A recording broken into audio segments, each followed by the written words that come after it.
الحمد لله رب العالمين والصلاة والسلام على أفضل الأنبياء والمرسلين سيدنا محمد وعلى آله وأصحابه أجمعين أما بعد. وقت تو اتنا زیادہ ہو چکا ہے حضرات کہ کچھ کہنے کی گنجائش نہیں ہے، لیکن یہ ایک اچھا موقع ہے. میں قرآن کے سلسلے میں ہی کچھ باتیں عرض کرنا چاہتا ہوں کم سے کم وقت میں.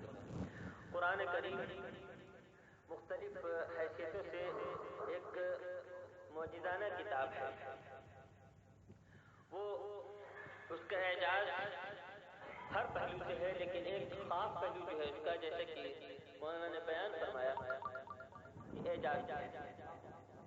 اور ایک مسئلہ اس میں یہ پیش آتا ہے کہ سائنس کے نظریات بدلتے رہتے ہیں، اور قرآن جو ہے وہ ایک ایسی کتاب ہے جس کی کسی چیز میں کوئی تغیر اور تبدل نہیں ہوتا.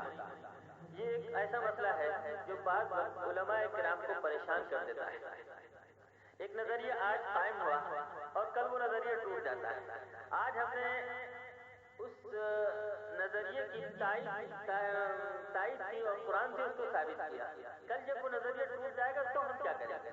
یہ کس کال پیدا ہوتا ہے، لیکن ایسا یہ کوئی پریشان کن مسئلہ نہیں.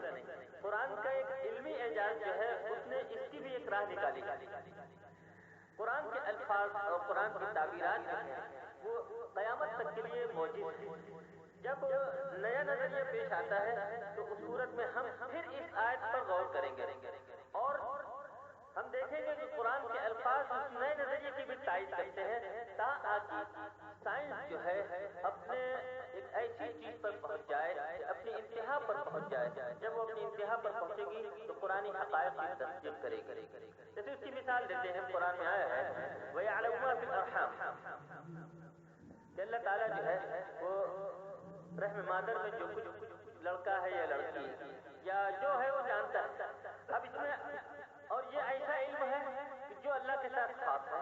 بہت دن تک اس کی یہ تفسیر ہوئی اور کی لوگوں نے، لیکن آج یہ ایک ایسی چیز ہو گئی ہے کہ اس کو مادی وسائل سے اور سائنس کے ذریعے سے جانا جا سکتا ہے. تو اس آیت میں ہم تھوڑا سا تغیر کر دیں گے، پھر غور کریں گے کہ بھئی ایک مفہوم اس کا یہ ہے، دوسرا مفہوم یہ ہے کہ ہم یہ نہیں جانتے کہ وہ ناقص ہے یا کامل ہے، وہ شقی ہے یا سعید ہے.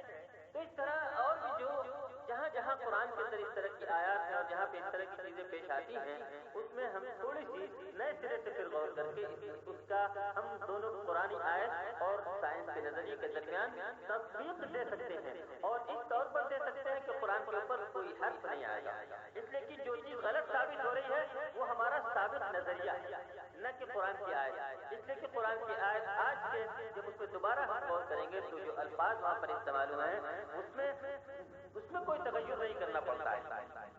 ایسے ہی اور بھی قرآن کے جو اعجازی پہلو ہیں، ایک جیسے ہدایت ہے، قرآن جو اس میں بھی موجود ہے.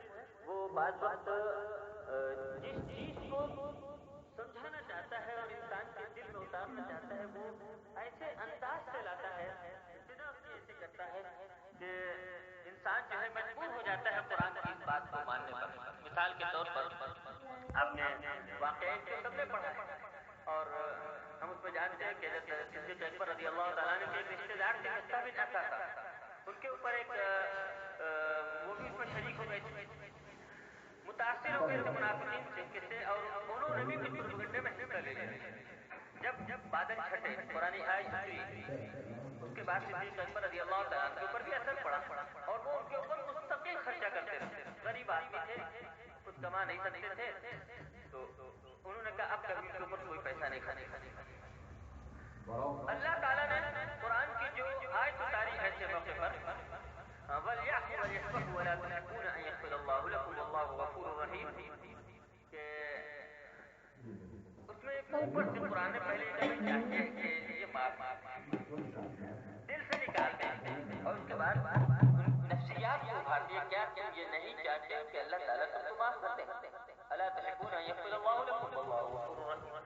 صدیق اکبر رضی اللہ تعالیٰ نے ارشاد فرمایا بلا أحب أن يغفر الله لي، میں چاہتا ہوں کہ اللہ تعالیٰ مجھے معاف کر دے. اور انہوں نے جو ان کو دیتے تھے ماہانہ اس سے بڑھا کر دیا. اور اسی طرح اور بھی جو قرآن کے پہلو میں مختلف وقت کی ایسی یعنی سیرات ہو چکی ہے. اللہ تعالیٰ ہم کو اور آپ سب کو قرآن سے استفادہ کرنے کی پوری طرح توفیق عطا فرمائے اور ہم کو صحیح معنی میں مسلمان بنائے. وآخر دعوانا الحمدللہ رب العالمین.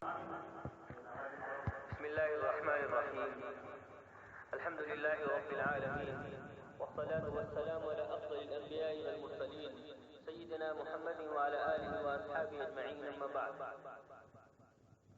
وقت تو اتنا زیادہ ہو چکا ہے حضرات کہ کچھ کہنے کی گنجائش نہیں ہے، لیکن یہ ایک اچھا موقع ہے.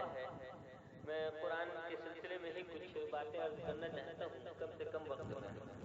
قرآن کریم مختلف حیثیتوں سے ایک معجزانہ کتاب ہے. وہ اس کا اعجاز ہر پہلو سے ہے، لیکن ایک خاص پہلو جو ہے اس کا، جیسے کہ مولانا نے بیان فرمایا، یہ اعجاز ہے.